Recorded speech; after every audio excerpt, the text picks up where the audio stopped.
That morning, the supermarket was going about its normal business, until a woman, dressed head to toe in designer clothes, walked in as if she owned the place. With a look of superiority and sharp words, he began to treat everyone with contempt, especially the young cashier who was just doing her job. Faced with silent customers, the employee endured the humiliation without responding. But fate has a curious way of balancing things out. When it came time to pay, something unexpected happened. The woman's card simply didn't go through. And it was precisely that cashier, previously humiliated, who extended her hand to help her. Before continuing this story, please like and subscribe to the channel. Here you'll find intense stories that prove respect always speaks louder in the end. The supermarket's automatic door opened like a theater curtain, exhaling the cold air from the refrigerated aisles. Outside, the morning still smelled of freshly baked bread from the corner bakery. Inside, the mingled aromas of fruit, cleaning products, and ground coffee predominated. Then she entered, a woman in high heels that clicked on the shiny floor, a designer dress in a neutral tone that screamed price, sunglasses even without the sun, thin bracelets that jingled with calculated discretion. She didn't walk, she strutted, and with each step she seemed to expect the shelves to bow in greeting. The first to notice were two stockers in the dairy aisle, one of them, his hand still in the yogurt. Carton paused in midair for a second, as if the scene demanded a pause. Further ahead, a woman pushing a cart made a point of making more room than necessary, the gesture of someone giving way not out of politeness, but out of fear of disturbing royalty that doesn't exist. Everything about her suggested she was there out of condescension, as if visiting a smaller world.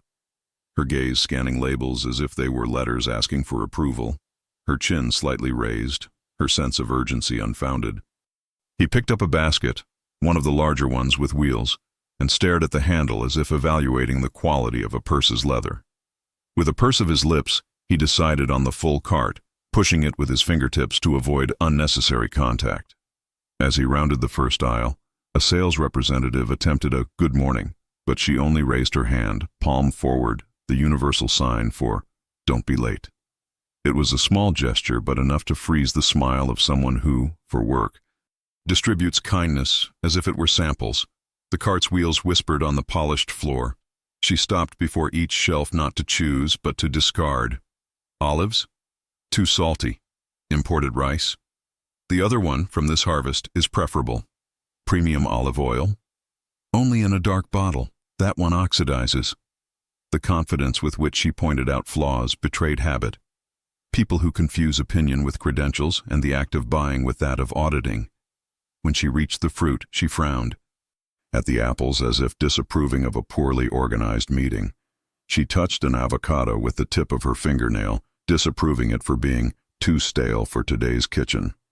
There was no one around to hear, but she spoke loudly enough for the store to understand the gravity of the verdict. In the beverage aisle, she picked up a bottle of imported water and another of domestic water. She weighed them both, read labels, and compared origins. In a clear voice, she commented, "It's amazing how they sell anything." A man, choosing juices nearby, changed aisles with the haste of someone who prefers not to be the target of opinions. She didn't notice, or noticed and enjoyed, the effect she was having. There was a secret pleasure in directing the environment like someone conducting an orchestra without sheet music. People slowed down, employees straightened their uniforms, the space preceded her. In the bakery section, she picked up a baguette with metal tongs and held it close to her face, as if she were examining it. "Overbaked," she declared, returning it to the basket with a precise twist. The baker, inside the glass, hardened her smile. The wall clock read 9:17, and the morning, which had been smooth until then, began to take on a rough shape. She jotted down a few brands on her phone, not by price, out of habit of cataloging, and continued on, the cart still nearly empty, but her presence already filling 3 aisles. There was a certainty in the woman's step that the store existed to serve her. When an employee with a pallet jack crossed the aisle, she stopped 2 meters away and simply stared, waiting for him to understand. And he did. He reversed the load, apologized twice, and hid the effort behind a "please." Her gaze didn't respond, The lack of response was the applause she offered to those who did the obvious. Passing through the frozen foods, he selected 2 boxes of seafood, a package of vegetables, and pistachio ice cream, because it's the only acceptable one. The cart began to gain volume, and with it, the soundtrack of expensive objects. Thick plastic, metal labels, gold seals. In contrast, a young mother was loading the monthly essentials, rice, beans, milk, into the neighboring cart with the calculated choreography of someone doing invisible math from one shelf to the next. The wealthy woman passed her without looking, as if human mathematics were noise. Back in the central aisle, she found a promotional display with a red sign. Buy 3, get 2. She approached with irritated curiosity, the same curiosity with which someone views a party where they weren't the main attraction. She wheeled the cart around the totem, assessed the typography as if judging a catalog, and finally shook her head.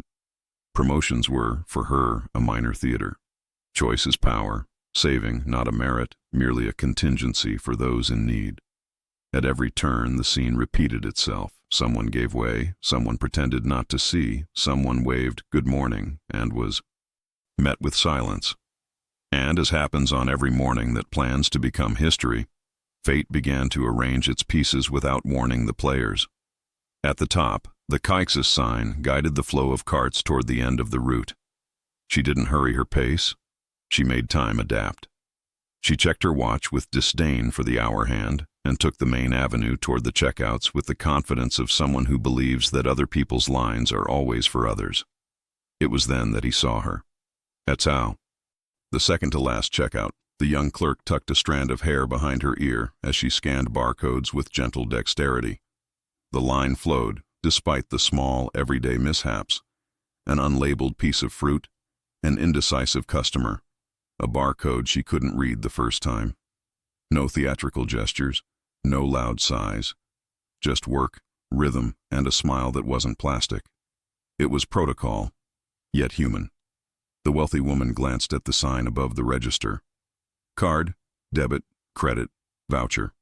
She did a mental tally of what she'd bought. It was irrelevant. The card would pay. She stopped the cart behind a man who was adjusting coins in his pocket. Her impatience didn't touch her watch, but it did thin the air. Within 2 minutes, she was checking the line next to her, evaluating whether it was worth crossing carts, and placing her hand on her hip at a studied angle. The cashier looked up for a second and offered the good morning that sustained her mornings. She received a nearly invisible nod. In return, the kind of gesture that, in some people's parlance, means do your job, and quickly. Little by little, invisible stones fell into place. A cart full of brand-name products, a rush of elegantly dressed people, an employee ready to serve another customer. The supermarket remained the same. The beep of the reader, the gliding of the conveyor belts, the clink of coins, the murmur of low conversations. But beneath the routine, history was already breathing.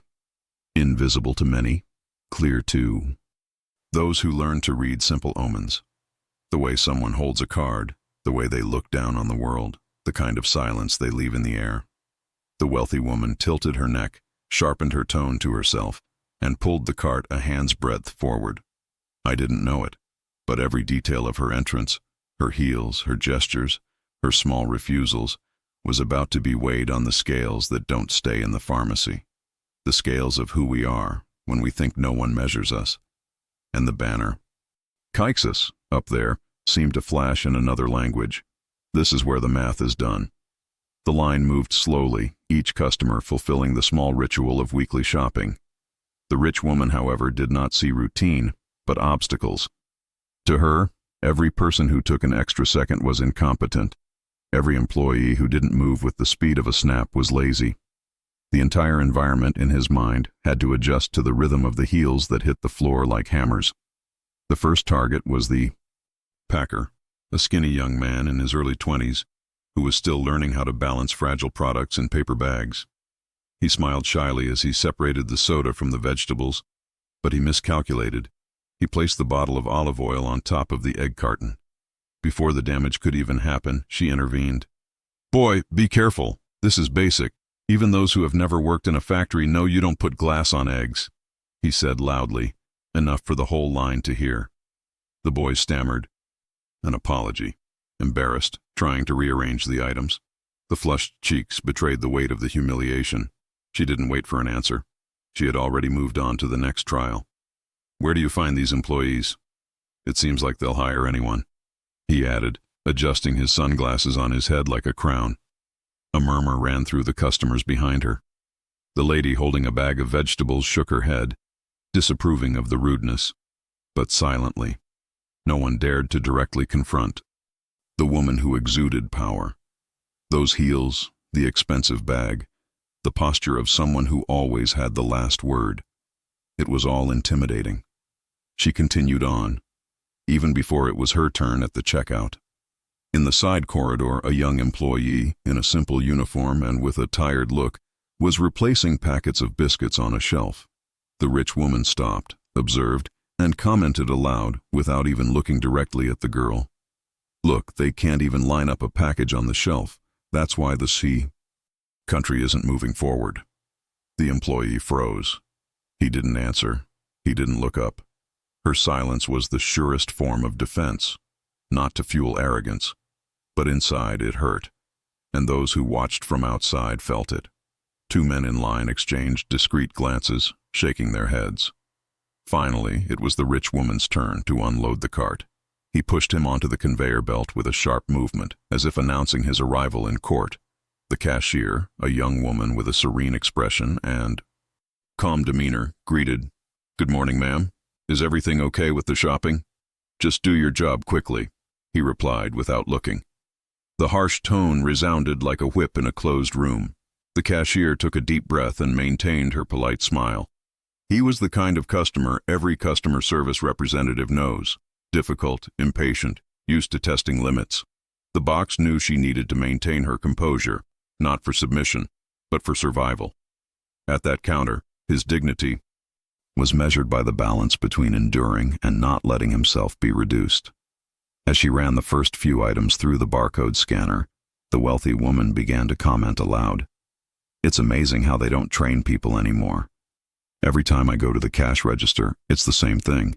Delays, mistakes, lack of attention. It almost seems like we're in a country of amateurs." The comment wasn't for the teller. It was for the invisible audience she believed she had. A chorus of unwitting customers who should applaud your review. But what he found were uncomfortable looks. Necks that turned in silence, contained expressions that said everything without a word. The box, firm, responded only with the rhythmic beep of the reader, ignoring the provocations. Each product that passed was an act of silent resistance. The rich woman noticed, and that bothered her. Those who live with the need for superiority cannot stand being ignored. "Are you listening?" he said, leaning over the counter. "I told you need to be quick. I don't have all day to waste here." The cashier looked up, met her eyes, and responded with a calmness that disarmed any confrontation. "Yes, ma'am. I'm doing my best." The answer was simple, but full of dignity. She wasn't submissive. She was firm. And this silent firmness of someone who does not bow to disrespect was the first indication that this story would have another ending. The line watched. Some cringed, others were uncomfortable. The air in the supermarket was no longer the same. The rich woman's arrogance did not go unnoticed. It grew like a shadow in every corner of the room. And so, piece by piece, the scene was set. The humiliation was still only at the beginning, and fate was already sharpening the blade of the turnaround. The treadmill ran another span, and, with it, the patience of the environment. The wealthy woman approached the counter as if on a throne. Her purse landed with a crisp thud, measured to sound expensive. The strong perfume made its way invisibly, leaving the air with the signature of someone who wants to be noticed even before speaking. And then she spoke. "Shall we speed things up?" he said without greeting. "My schedule is full. Unlike here." The cashier, seated, kept her body aligned, her elbows discreetly close to her torso, her hands firmly on the reader, like someone holding a steering wheel in a storm. Her smile was minimal, genuine to the limit of what was possible. "I will do it as Quickly as I can, ma'am. Bip, bip, bip. The codes passed cadencedly. Sometimes the label resisted, and the cashier tilted the product, checking the angle, and confirming on the display. A procedure that would take anyone 5 seconds was an insult to the wealthy woman. Seriously, even a barcode is a pain, she quipped, loud enough for 3 rows to hear. In other places, that doesn't even happen. The line reacted like water in the wind. It rippled. No one spoke, but shoulders rose, eyes narrowed, the air thinned. A man stepped forward to sort his own items from the cart, so as not to appear complicit in the delay. The girl, following her mother behind, curious, peered through the metal bars of the checkout, like someone watching a movie without wanting to miss the conversation. "Ma'am, this lot's label is slightly crooked. I've already fixed it here," the cashier informed her, still in a gentle tone. "Don't inform me, just do it," the woman snapped. "I don't need to know about your case. I need to leave." The employee looked away for a moment, not out of submission, but to keep her emotions in check. She took a breath. She returned to the screen. Bip, bip. The wealthy woman began lining up the items like a makeshift inspector. She turned the bottle of olive oil, read the label as if she'd written it, put her nose close to the imported cheese, and commented disdainfully, "At the very least, they cut it wrong." Then he pointed to the packer, still embarrassed from the previous episode. "You, separate the delicate from the heavy. It's not difficult, just think." The boy nodded too quickly, making the paper bag tremble between his fingers. He was clearly struggling not to spill his nervousness onto the shelves. The cashier saw it, and like someone raising an umbrella, she spoke with a gentleness that served them both. "Let's put the bottles at the bottom, okay? Then the dry goods on top. I'll help you." "Ah, so you know," the woman teased. "Great. Show me." The cashier didn't bite. She set down the bottles with precision, propped up the boxes of pasta to form a wall, laid out the cookies, and made a nest for the eggs. The gesture was methodical, almost choreographic. There was no showmanship. There was zeal. The kind of zeal that only attracts attention when attacked. "Name?" The woman blurted out suddenly. "Sorry? Your name?" "It's Anna." "Well, Anna," he replied sharply, as if the syllable were fragile, "I need you to stay focused.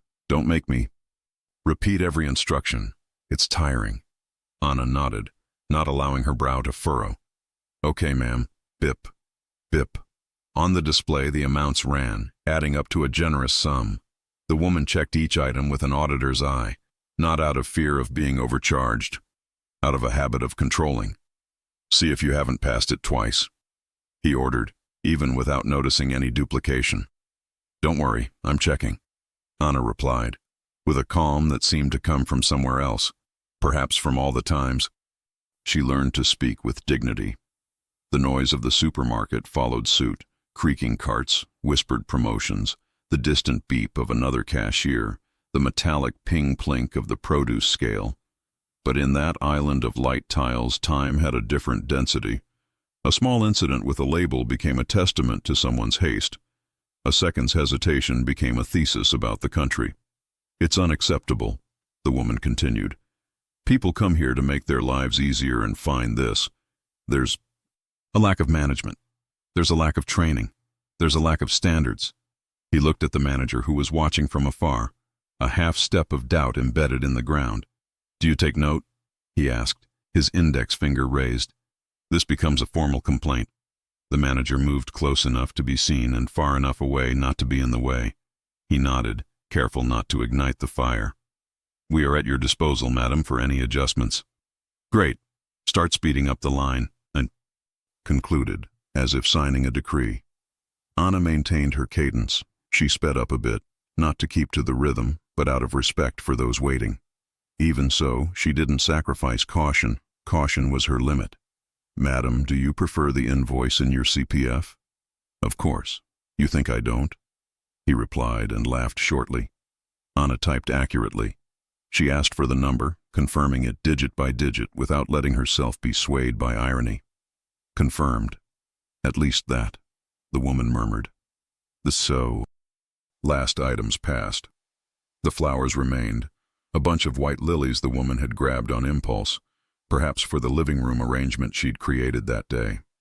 Anna held them like someone holding a secret, and the woman noticed, not complimenting, but noticing. "Watch out for the pollen," he said, and for a second the tone lost its edge.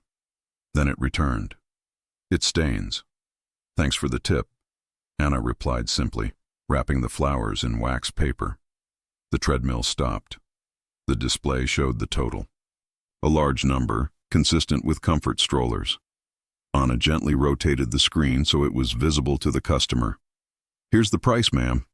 Can we finalize it?" The woman pulled the card from her wallet as if pulling out a badge. The plastic gleamed like a medal hanging from her chest. An almost choreographic gesture. She lifted it a little higher than necessary, positioned where others could see it, and placed it on the terminal with the aim of someone practicing victory. Before touching, however, he leaned over the counter and struck again. "Anna, listen, don't take this personally, but you need to master the basics. The world is competitive. If you keep going at this pace, you'll continue to fall behind." He smiled mirthlessly. "I know what I'm talking about." Anna stared at the terminal for a moment, not to avoid his gaze, but to avoid wasting her answer. She chose another. "Thank you for your comment, ma'am. Shall we conclude? Debit or credit?" "Credit," he replied, trumpetingly. Limits have never been a problem. The phrase etched the surface of the moment like a diamond on glass. The line registered it. The manager swallowed hard. The bagger arranged the last bags as if preparing a scene. Anna activated credit mode, rotated the screen back, and brought the terminal closer. "You can insert the card when the green light appears," he instructed. "Green, insert, type, pass." For many people, that's it. For the woman, it was also a ritual of confirming the bow. World was in the correct order. If I touch the plastic, the universe obeys. The light turned green. The card went in. The seconds now have expanded like a lens. The terminal blinked. Processing. The sound everyone was waiting for was the pen approval. Fast, impersonal. But the sound that came was different. A quieter beep accompanied by a message that lit up in clear letters, without emotion, without malice, without trying to humiliate, just informing. Unauthorized transaction. Nobody laughed. Nobody yet. The world breathed shorter. And for a moment, just for a moment, the rich woman felt something she hadn't felt in a long time. The ground beneath her heels. The terminal's dry beep echoed louder than it should have. There was no background music to drown out the noise. There was no side conversation that covered it. The message on the display, unauthorized transaction, shone like a beacon in the midst of the routine. And suddenly, all eyes, previously averted out of road. Courtesy met on the same point. The rich woman, standing still, with the card still attached to the machine. She removed the card with a quick movement, as if swatting away a mosquito. "It must have gone wrong," he said, his tone firm, but already cracked. "Go through it again." Anna, the cashier, kept her expression neutral, her fingers firm on the keyboard. "Of course, ma'am. You can insert it again." He turned the terminal back. The display flashed green. The card went in again. The seconds dragged on, like someone watching sand run down an hourglass. The result was repeated, unauthorized transaction. This time, the silence in the line wasn't just silence. It was testimony. Those behind discreetly raised their necks. A lady with a headscarf adjusted her glasses to confirm she had read correctly. A teenager, headphones hanging around his neck, held his breath. And the girl at table 12, no, now it wasn't a table, it was a row, pulled her mother's arm, curious. "Mom, why don't you, go?" The mother, without a response, just squeezed her daughter's arm, asking for silence. But the question had already lingered in the air. The rich woman frowned, lifting her chin, trying to restore the authority that was draining from her. "It must be your machine. There's always trouble in these places." The words came out sharp, but the blade no longer had the same edge, and the line felt it. The packer, still nearby, looked down at the bags, but the tremor in his hands betrayed his discomfort. The manager across the hall pretended to organize receipts while he considered whether to intervene. Every customer, every employee breathed in the collective embarrassment, as if they were trapped in a bubble of dense air. Anna was not shaken. He typed a few commands, checked the system, and maintained a calm that seemed to have been trained in silence. "Ma'am, the system is working normally. We can try debit if you prefer." "No, it will pass. It's credit." The answer was more harsh than convincing. And as she spoke, the silence of the others was an uncomfortable mirror. It was not the silence that respects. It was the silence that judges. And in that silence, everyone there mentally rewrote the scene. The woman who had humiliated employees was now trapped at the same counter, dependent on technology that did not obey her will. A gentleman in the back, in a wrinkled suit, straightened his tie and sighed. He didn't speak, but his look said, "How many times have I been due?"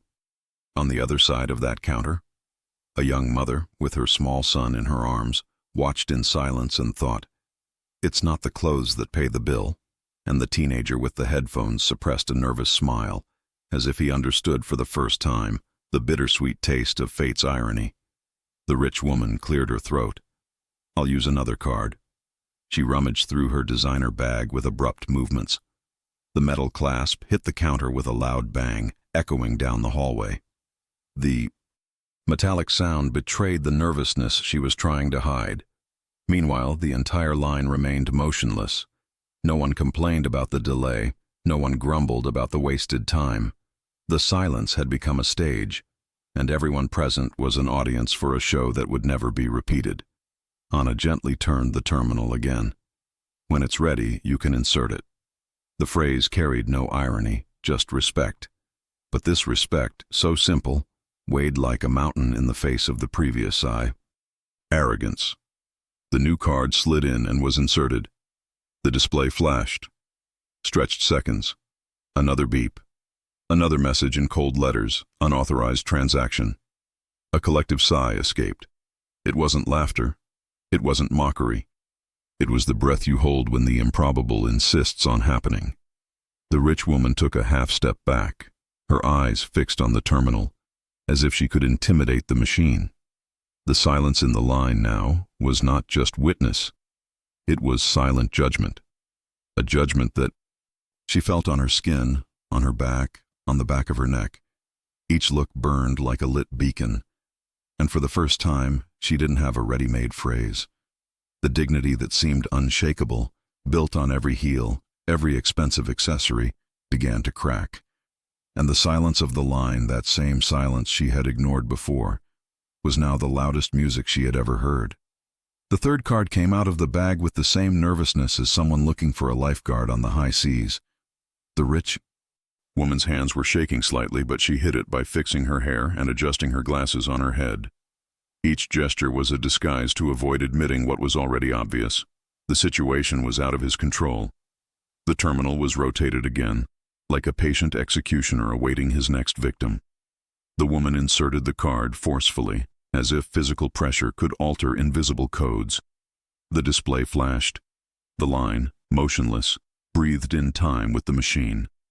And then, unauthorized. Transaction. The final blow came not just from the message, but from the dry sound that accompanied it.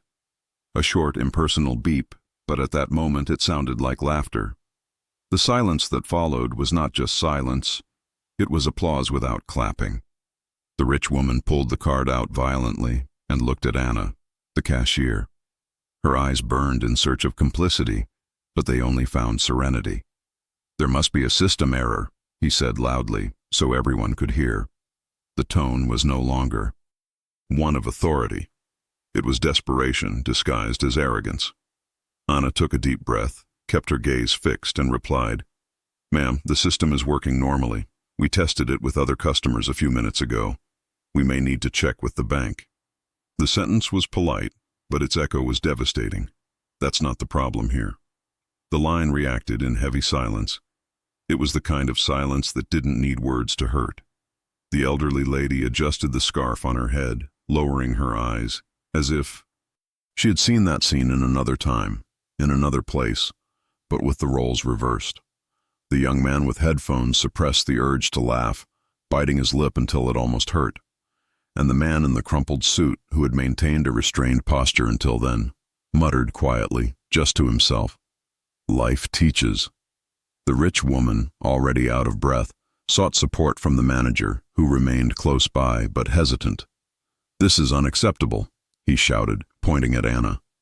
"That cashier must have done something wrong. This is incompetence."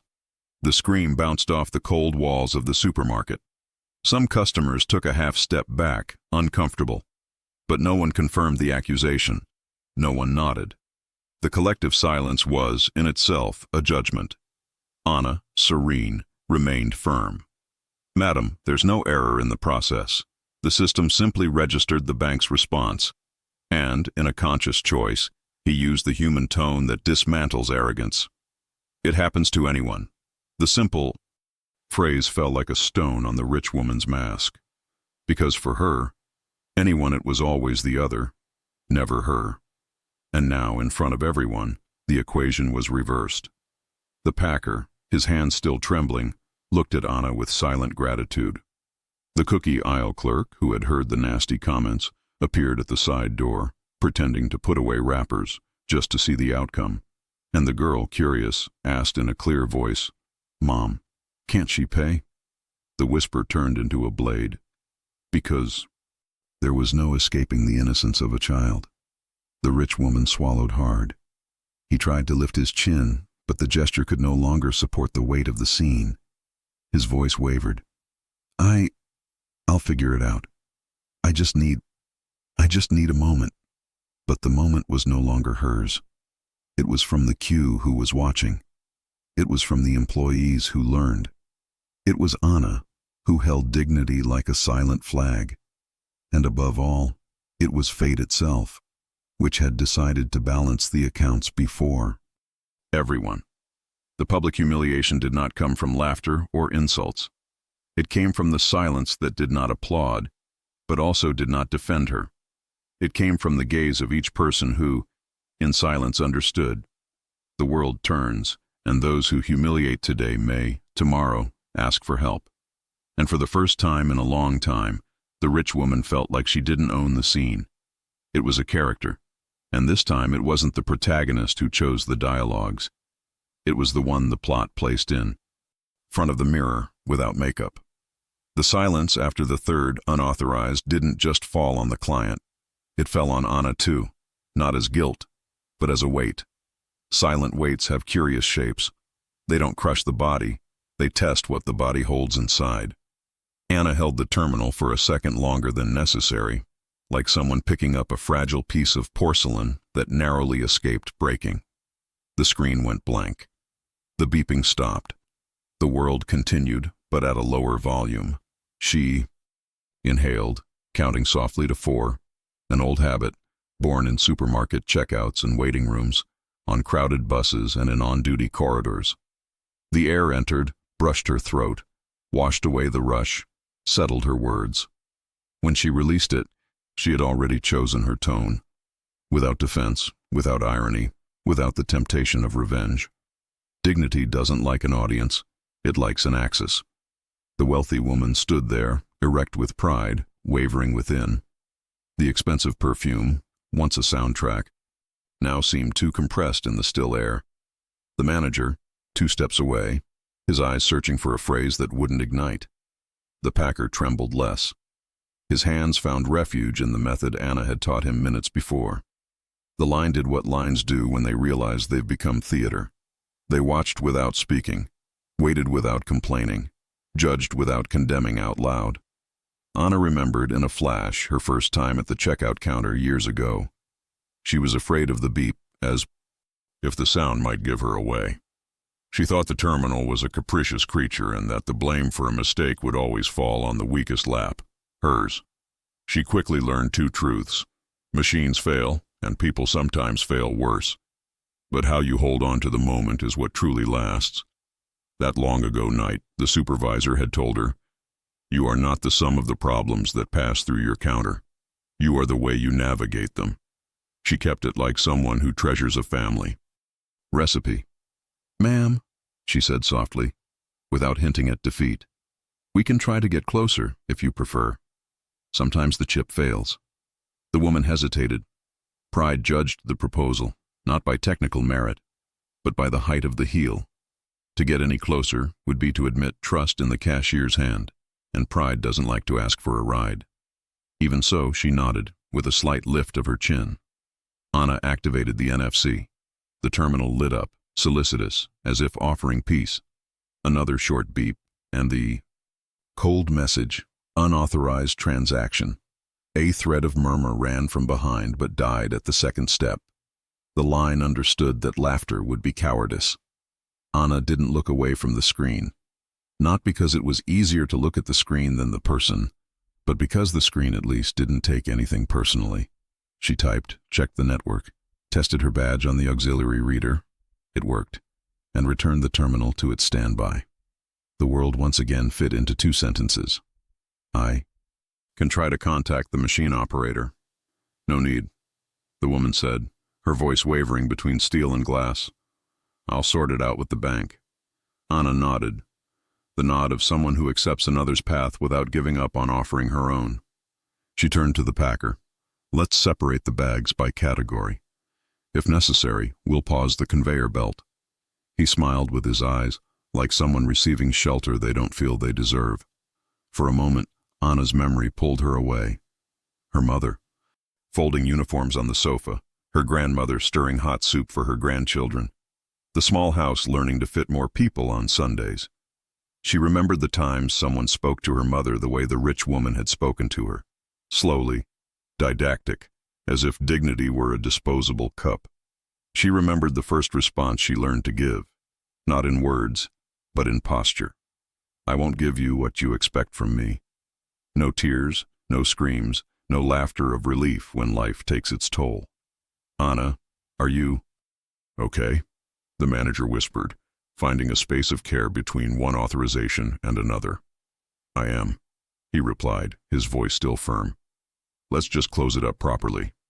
Close properly. Small expressions that are beacons. Close properly meant ensuring verification, protecting the client from duplicity, offering exits. It meant the house will no longer embarrass her or embarrass itself. Anna scanned the total, checked items with the calm speed of someone who knows the shortcuts, and finally looked up.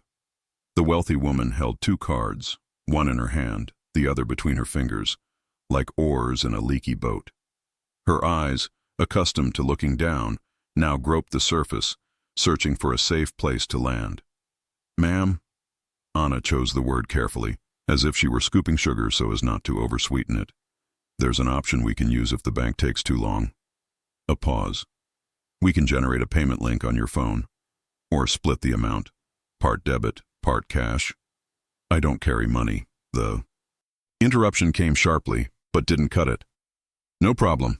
I can hold the purchase at the terminal for 15 minutes. You call the bank, I'll take the next one, and when you get back, we'll finish. The line won't be damaged, and you won't lose any items. It was perhaps the first real bridge launched that morning.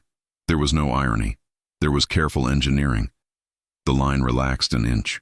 The woman bit her lip, confronted by a kindness she didn't know how to refuse without making things worse. Pride, when cornered by kindness, loses the map.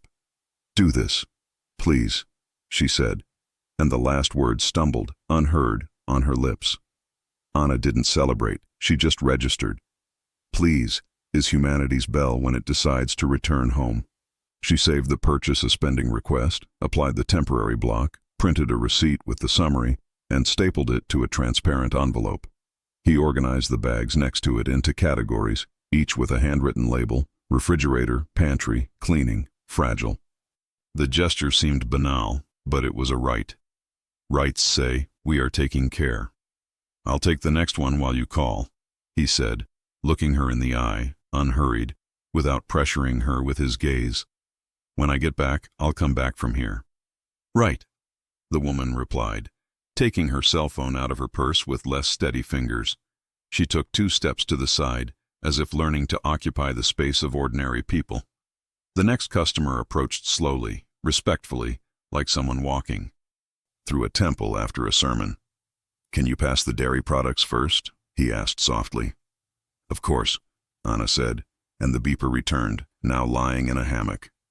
As I typed, I heard the rich woman's voice in the distance, in a hurried conversation with the bank. Words like limit, verification, preventive blockade dripped through the air. The line didn't need to hear everything. It was enough to recognize the tone. And amidst that tone, Anna heard something else. Her own calm standing guard. It wasn't pride. It was a commitment to not become the same person who hurt her. It's easy to return stone with stone. It's difficult to return with bridge. The packer leaned over. Thanks for helping me, Anna. We help each other. He replied without an exclamation point. He wanted to say more, but he gave up. He settled on thank you, which is sometimes the fairest way in the world to touch without intruding. 2 appointments later, the woman returned. Her face no longer bore the razor. It bore the weariness. The bank said there was an automatic check for recent purchases. They'll release it. She breathed, overcome by herself. In a few minutes. Okay, want to try the link? I want. And another pause. Please. Anna generated the QR code on the auxiliary display, brought it closer to the client's phone, and guided her with 3 clear instructions. The phone screen changed color, feather a discreet signal marked acceptance. At the terminal, the receipt was born with the pleasant sound of thermal paper. The line let out a sigh that sounded like wind. There was no applause. Applause was unnecessary and would have been cruel. There was, rather, a clearing of the air. Purchase approved, Anna said in the same voice as always, and that was it. There was no triumph, no subtext. The job was done. The woman held the envelope with the summary, touched the handles of the bags, and before leaving, stayed. 2 seconds longer than I would have stayed on any other day. She looked at Anna, and finding a haven she hadn't asked for, dropped a word that for many weighs more than any card. Sorry. The request came without justification or but. It came clean, and therefore genuine. Anna nodded. It's all right. He didn't say I understand. He didn't say it happens to everyone. He didn't say see how it is. He said enough to keep both of their dignity intact. Then he turned to the next customer, and the beeper resumed its usual score. As the woman left, the cart's wheels seemed quieter. The manager approached, his eyes saying, "Congratulations," and his mouth preferring not to embarrass. The bagger straightened his apron, standing taller. The line moved on. Life went on, as it always does, but leaving little white pebbles for those who want to retrace their steps and understand. Not every victory makes a noise. Some just keep the ground steady. At the end of her shift, Anna would remember that morning not as the time someone fell, but as the time she didn't fall. 2. Because strength isn't raising your voice. It's holding your own center when the world around you tries to drag you down. The central aisle of the supermarket always ended at the same destination, the checkouts. There, every cart turned into a confession. It could be big or small, filled with expensive brands or simple essential products. In the end, everything was displayed on the conveyor belt, each item passing through the beeper that doesn't judge, just records. For some, paying was routine. For her, it was a status ritual. The rich woman arranged her bag on the counter, like someone raising a flag in conquered territory. She took out her credit card with the theatricality of an actress who knows where the audience is. It wasn't enough to just pay. You had to be seen paying. The gold plastic glinted under the artificial lights, reflecting the faces of customers watching discreetly from the corners of their eyes. She lifted her chin, as if every look was confirmation of what she believed herself to be: different, superior, unattainable. Anna, behind the cashier, was not impressed. Everything comes up. Gold cards, black cards, plain cards, crumpled notes, coins counted patiently. I knew that, in the end, every payment sounded the same on the terminal: approval or rejection. But he maintained his composure, waiting for the client to follow the procedure. "You can insert the card when the green light appears, ma'am," he said calmly. The entire line, without realizing it, leaned forward. Curiosity had become a reflex. There was something magnetic about that scene. The woman who had humiliated employees was now about to face the machine that doesn't obey titles, clothes, or perfume. The ritual that was banal for everyone else was a coronation for her. She inserted the card into the terminal, but not before saying a sentence. Credit. Always credit. The tone was louder than necessary, as if it were a message, and the line listened and registered. The orange display lit up. The woman typed the password with almost arrogant precision, her fingers steady as if signing a decree. He finished and leaned against the counter, crossing his arms. I was waiting for the sound of feather of approval, like someone waiting for applause at the end of a scene. The terminal took a while. Processing. Processing. In her mind, this time wasn't technical, it was disrespect. These machines here are always slow, he grumbled, loud enough for the line to hear. But the machine was not intimidated. The cold message lit up, unauthorized transaction. A silence fell, thick, not only over her, but over everyone. It was the first scratch in the ritual. The woman pulled the card out abruptly, as if the plastic had betrayed her trust. Pass it again, he ordered. Anna remained calm. Of course, ma'am, let's try again. The second card emerged from the bag, even more expensive, even more shiny. She lifted the black plastic, a symbol of exclusivity, and placed it in the machine with practiced delicacy. The line breathed in unison. Again, processing, elongated seconds, and the same sentence, unauthorized transaction. This time, there was no hiding. The ritual faltered. Your heavenly status. And as an involuntary audience, everyone there felt the change. The woman who had humiliated was now the one exposing herself. Whispers began to emerge from the edges, timid but inevitable. They weren't laughs. They were observations. It must be a problem with the system, she said, no longer as firm. Anna checked. The system is normal, ma'am. I just made other purchases. The calm answer sounded like a hammer. Not because it was harsh, but because it was impossible to dispute.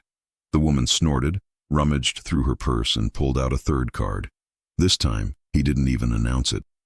He inserted it immediately, as if trying to save the scene. The queue, already converted into an attentive public, did not blink. The tension was palpable. The terminal. Implacable, repeated the answer. Unauthorized transaction. The weight of the sentence was not only on the screen, it was in the looks that once looked away and now looked at each other. He was at the packer who was holding a bag in the air, not knowing whether to put it in or wait for the final order.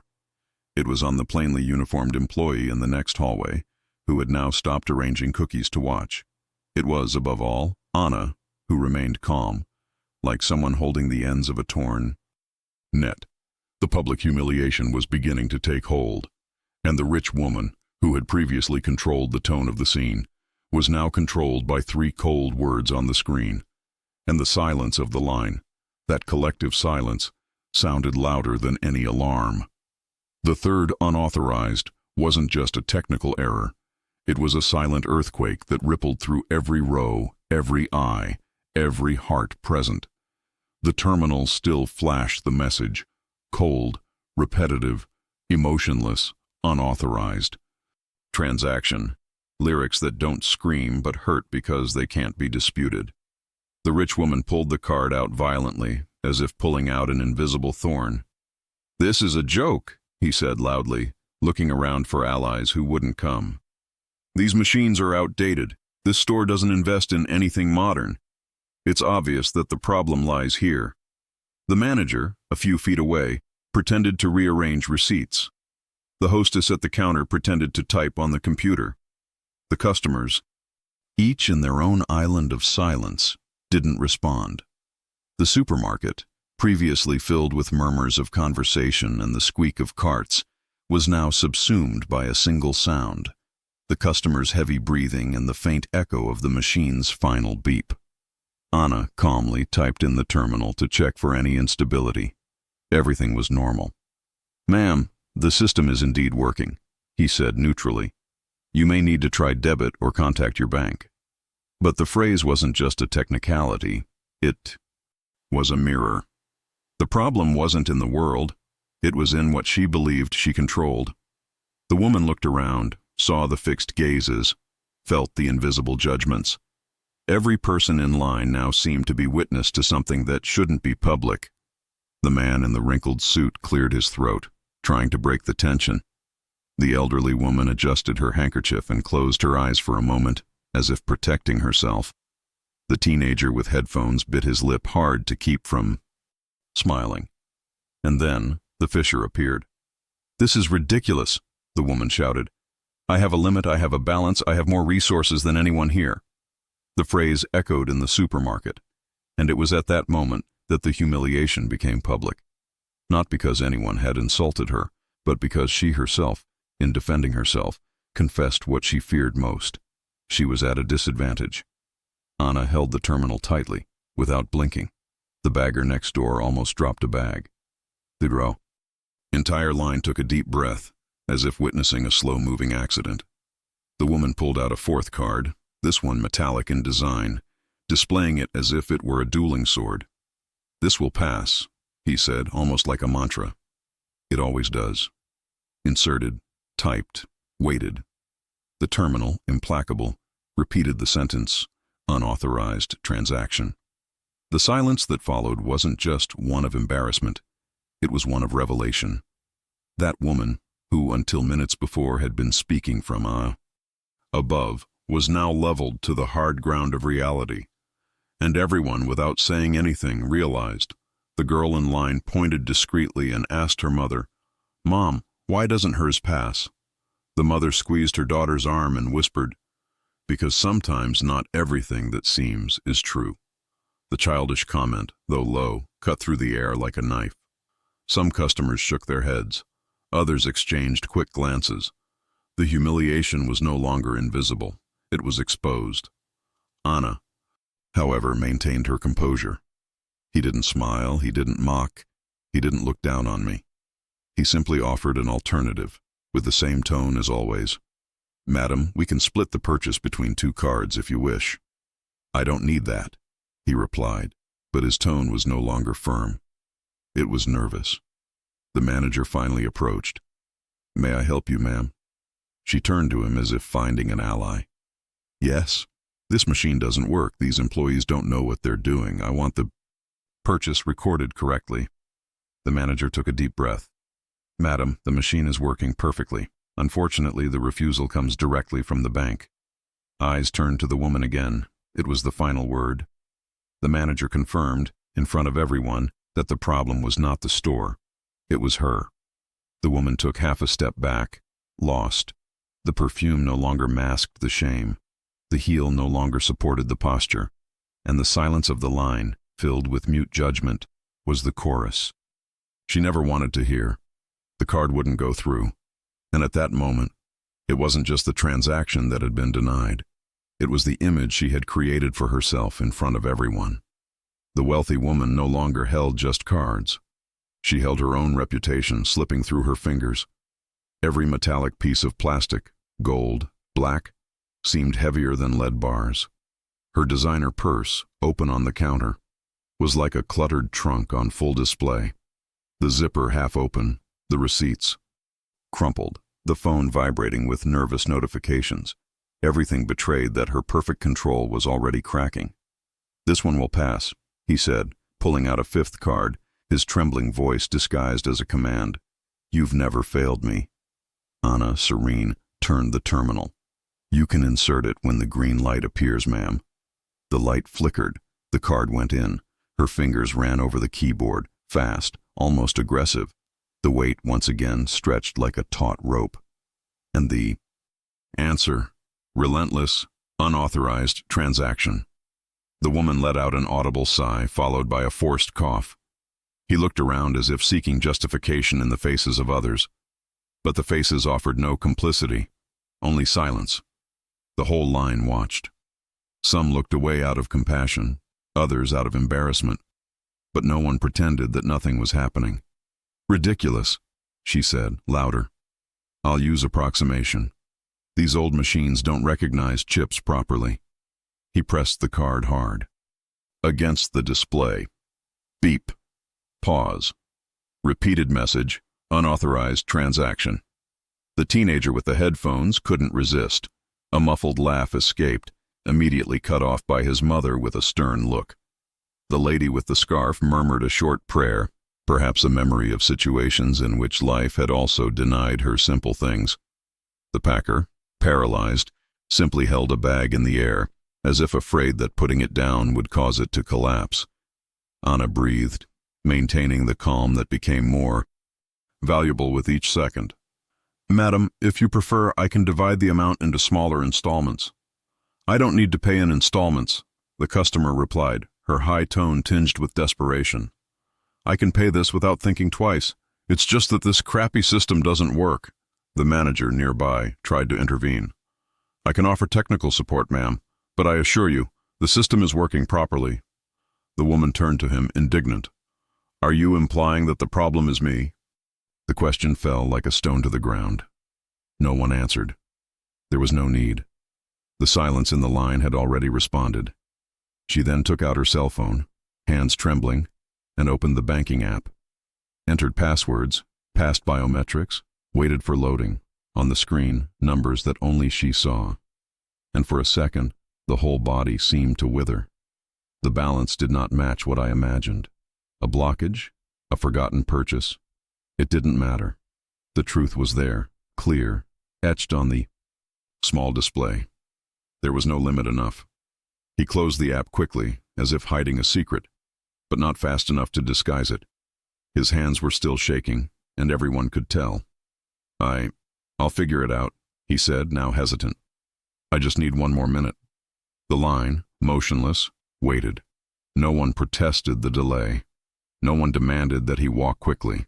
The weight of the moment was greater than the rush. The entire supermarket seemed suspended, as if each customer knew they were part of a story that would be told later. The woman tried another card, a sixth, taken from the bottom of her purse as a last resort. He typed with hurried fingers, almost hitting the keys. He waited, and he heard again, unauthorized transaction. The humiliation, now, was no longer just public. It was intimate, cruel, inevitable. Her teary eyes betrayed what she would never admit out loud. Fear. Fear of being seen as equal. Fear of losing the facade of superiority he had maintained with so much effort. Fear that the world would see her without masks. Anna maintained the same tone. "Ma'am, may I suggest something?" The woman looked, desperate, almost begging. "What?" "We can generate a payment link via your cell phone. This way you can pay directly from your account without relying on your card." The woman hesitated. He looked at the line, saw every stare. He realized he had no choice. He swallowed his pride like someone swallowing a shard of glass and replied in a low voice, "Do this, please." The word I never used slipped out, and it was at that moment that everyone understood. The woman who had humiliated her now needed the help of the person she had humiliated. And the shame, repeated with each failed attempt, was no longer just hers. It was collective. Everyone felt the weight of the fall, and everyone knew. From then on, the scene would not be forgotten. The supermarket, until then a routine place, was no longer just a place to shop. It had become a stage, and on that stage, every customer and every employee had assumed a role without rehearsal, reacting in different ways to the spectacle of arrogance crumbling before everyone. The man in the wrinkled suit was the first to react most visibly. He straightened his worn tie, cleared his throat, and crossed his arms. He didn't say a word, but his expression carried a whole message. "I've been on this side. I've been humiliated, and I know the bitter taste it tastes now." There was no joy in his posture, only a silent acknowledgement of the justice that had been presented. The elderly woman, with a colorful scarf draped over her white hair, made the sign of the cross discreetly, as if praying not for the arrogant customer, but for the cashier who had endured so much in silence. Her gaze rested on Anna as if to convey courage, an invisible maternal care that needed no words. The teenager with headphones, until then fighting back nervous laughter, relaxed his shoulders. The mischievous smile gave way to a thoughtful expression.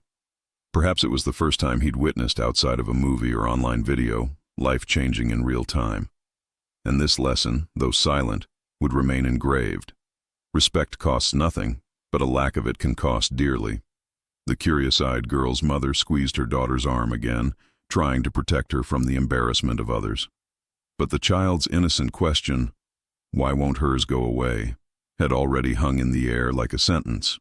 Now the mother, glancing at Anna from the corner of her eye, realized she was witnessing a scene she could later use as a lesson. In the car, at dinner, she would turn it into advice. Never treat anyone as inferior, because life always turns around. On the other side of the counter, the employees also felt the force of the moment. The bagger, previously humiliated by the cruel comment, now held the bags more firmly. He felt he wasn't alone. The initial embarrassment, which had burned like shame, was now replaced by a quiet relief. The customer wasn't infallible. The young cookie clerk, who had witnessed the arrogance in the aisles, stopped pretending to put away packages and stood there, leaning discreetly against the refill cart. Her eyes shone not with revenge, but with validation. She, who had so often been treated as invisible by similar customers, now saw living proof that contempt is never a safe path. The manager, for his part, took a deep breath. His posture was that of someone torn between protocol and human instinct.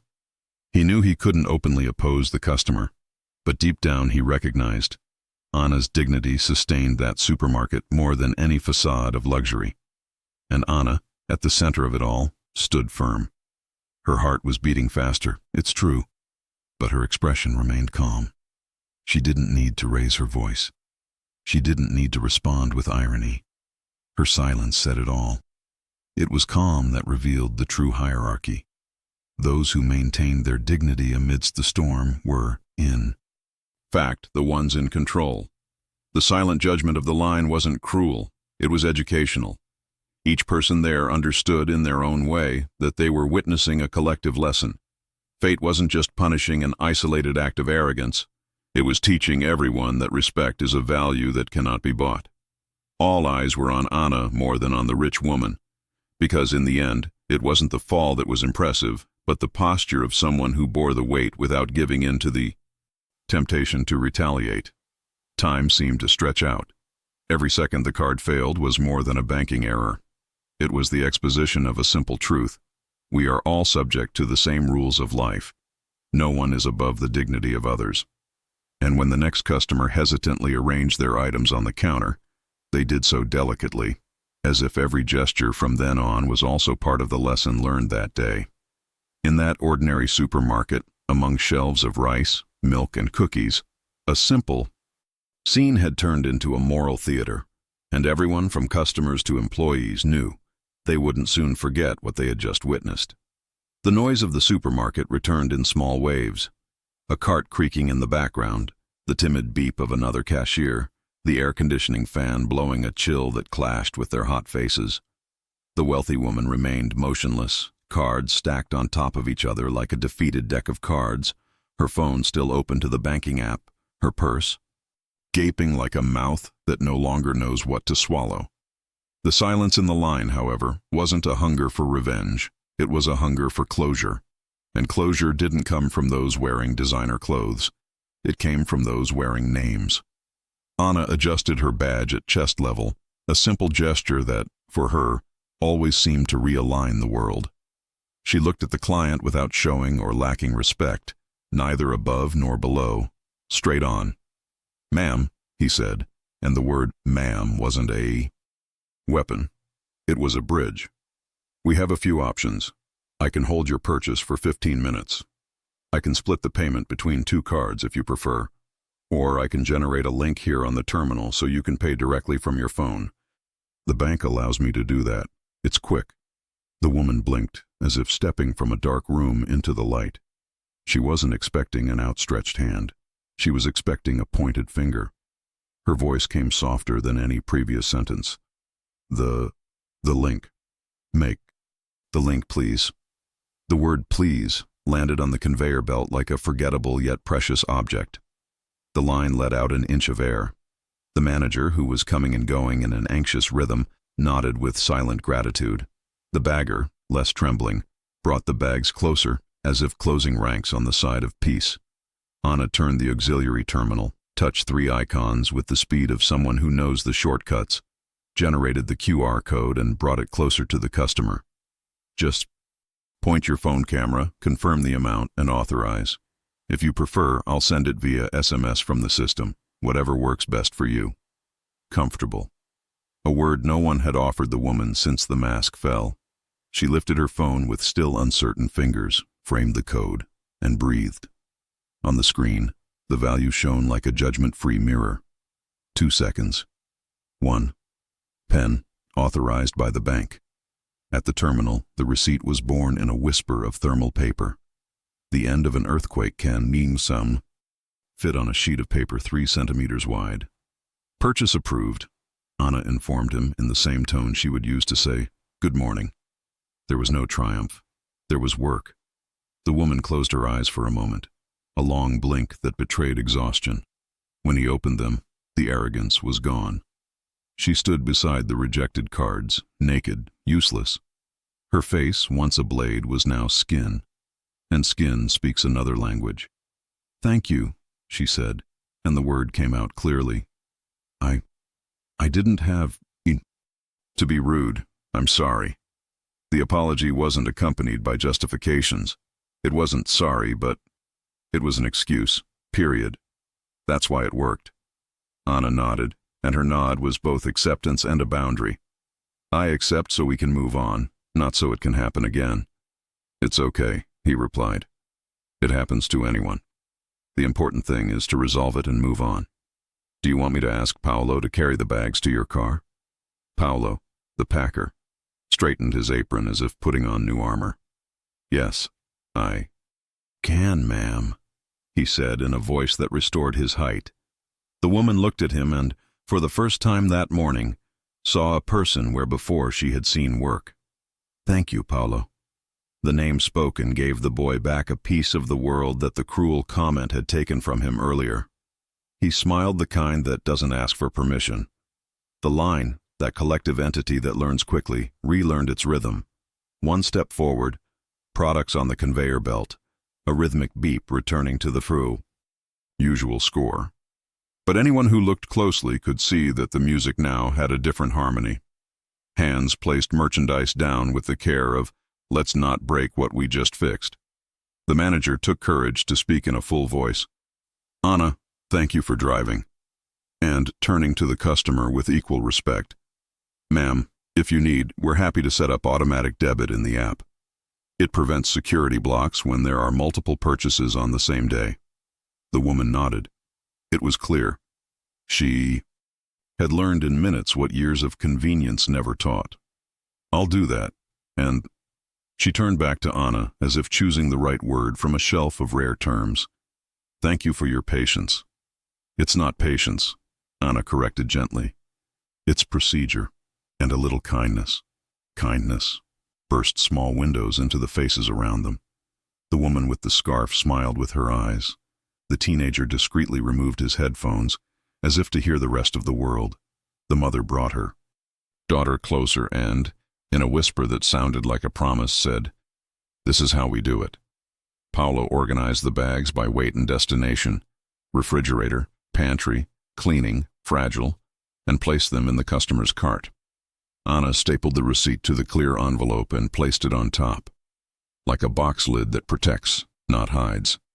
The woman, even shorter in her heels, lifted the envelope and read, perhaps for the first time, the summary, as if recognizing that each number counted there came from human hands who worked to keep her world afloat. "I said some horrible things," she admitted, in a tone she didn't know how to use. "It wasn't to you. It's just that sometimes—" Anna spared her the rest of the sentence. "Sometimes the day is heavy." And he added, without sugarcoating it too much, "But those on the other side also carry theirs." The client bowed her head, humble and unassuming. It was the first true bow that morning. Learning didn't involve confetti, it involved a spine. "Paolo." "Please," Anna called. "Walk her to the car. Be careful with the flowers." It was almost poetic that the most fragile item of the purchase, the flowers the woman had chosen for aesthetics, was now the symbol of everything that had been preserved. Not the ego, but the possibility of leaving with something whole. Paolo held the bundle of lilies with both hands, as if they were an answer. The woman took 2 steps, stopped, and turned back. There was still one small adjustment that only she could make. "Anna," she said, and the name without girl or you sounded like a grown-up's password. "If I may, I apologize to the boy too. I was unfair." Paul listened because he deserved to hear it face to face. "I heard, ma'am. Everything's fine." And, as if sealing the deal, he moved forward with the cart. The line moved again with the ease of things falling into place. The manager made a mental note of what really needed to become routine, not a speech. Training on payment options, empathetic communication, and employee support in conflict situations. The cookie replenisher, who had been watching from the corner, left silently with her cart of products, but carried within her a truth that would make a difference in the next aisle. When the world is not kind, I can still be. Anna passed the next item in line, a package of rice, and smiled slightly at the next customer. The beeper chimed simply, as if noting a discreet victory. The rich woman, now just a woman, walked away accompanied by Paolo, without an audience, without a spotlight, without a script. On the way to the automatic door, she passed a tall stainless steel mirror and saw herself differently. Same clothes, different posture. She hadn't lost anything that truly mattered. She discovered she never had what she thought she had. At the counter, under the white lamp, Anna checked that the terminal had the correct paper, that the display didn't flag an error, that the change drawer closed smoothly. Dignity also resides in the details. She breathed. The shift would continue. And a few months from now, when someone in line tried to turn people into ladders again, there would be recent memory to remind them. The memory of an outstretched hand when it would have been easier to clasp it, because the unexpected help from the bank wasn't just an approved payment. It was an approved concept, respect. The only balance that, when divided, multiplies. The supermarket resumed its usual rhythm. The beeping of the cashier's next door returned to their mechanical rhythm. The wheels of the carts scraped metallic sounds between the shelves, and the distant murmur of customers chattering sounded like a fine rain covering the tiled floor. But despite the routine scene, everyone in line knew nothing there was ordinary anymore. What they witnessed would be remembered. The wealthy woman walked toward the exit accompanied by Paolo, the bagger, who pushed the cart with the carefully organized bags. With each step, the sound of heels against the floor seemed less imposing and more human. There was no longer any rush, no superiority in the pace. It was simply the sound of someone leaving with more than they had bought, leaving with a lesson learned. The customers in line were still exchanging discreet glances. Some whispered softly, not out of malice, but because they needed to share the strangeness of what they had just witnessed. The man in the wrinkled suit straightened his tie again and muttered to himself, barely audible, "Respect. Respect always comes back." The elderly woman in the colorful scarf smiled with quiet relief. For her, it wasn't about revenge or cruel justice. It was about balance. A confirmation that life has subtle ways of teaching, and sometimes uses places as simple as a supermarket checkout to do so. The teenager with headphones, who had initially fought back laughter, was now serious. He would save that scene to tell his friends, perhaps even as a joke, but inside, he would carry you something deeper. The notion that arrogance doesn't buy dignity. The girl's mother, for her part, knew she had a story to turn into life advice. "See, daughter," he would say later, "that's why we should never humiliate anyone. Because we don't know when it will be our turn to need it." And in the center of it all, Anna, the cashier. She didn't celebrate victory, didn't smile in triumph. He simply continued passing on the next customer's products. The player's beep reverted to neutral music, and the display illuminated values that carried no morals. But Anna knew what really remained wasn't the receipt. It was what wasn't printed, her dignity preserved. As she passed around packages of rice, cartons of milk, and trays of meat, Anna silently reflected, how many times would this scene repeat itself in different variations? How many times would someone believe themselves to be above everyone, only to discover, faced with a simple technical error, that they were above nothing. It was an inevitable cycle, and she at that counter had already learned not to fight the cycle, but to stand firm when it closed. Paolo returned minutes later, without his wife. The cart was empty, but his eyes were filled with something new: pride. He thanked Anna again, and her thanks were met with a simple nod. He didn't need to say anything else. They both knew they had experienced one of those moments that strengthens more than any training session. The line finally dissipated. The customers went their separate ways, and life returned to a rush. But in everyone's memory, the scene remained etched like a silent film. The arrogant woman, the failing cards, the cashier's dignity holding the space, and the unexpected ending in which humility, even belatedly, was learned. Outside, the sun still shone, indifferent to the small revolution that had taken place among the shelves. Cars came and went, children laughed, people carried bags.